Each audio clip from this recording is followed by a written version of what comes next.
जारी रहिबो काल बैशाखी न्यूज कट परवर्ती प्रसंग राज्य में आम देखुचे तापमात्रा बढ़ी बढ़ी चली एपटे किंतु वज्रपात और झटका पवन नहीं सतर्कता भी जारी होईछि।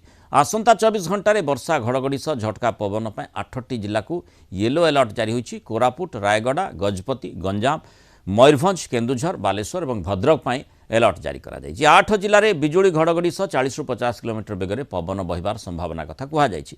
आसंता काली कौन सतर्कता जारी करना जाई नाही एवं 27 ରୁ 28 तारीख मध्य 16टी जिला को वज्रपात बिजुली सह झटका पवन मारे काल बैशाखी अलर्ट जारी होईछि। 28 ରୁ 29 तारीख 8टी जिला को भी सतर्क करा जायछि। एबडे आगामी 2 दिन तापमात्रा 2 ରୁ 4 डिग्री सेल्सियस पर्यंत बढ़िबार मध्य आकलन करिछि पाणीपाग विभाग।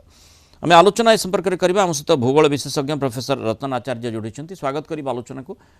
जो प्रसंगटी आम रखीचु काल बैशाखी वर्तमान आम देखुचे जे पाणीपाग एभली असामंजस्य स्थिति उत्पन्न होउछि जोथिपाई लगातार भाव में एपटे गरम भी बढ़ुची सेपटे माने वर्षा घड़घड़ी बिजुली कथा कहा जाउछि। ये जो काल बैशाखी प्रभाव आम देखुचे ता पछरे कारणटी कौन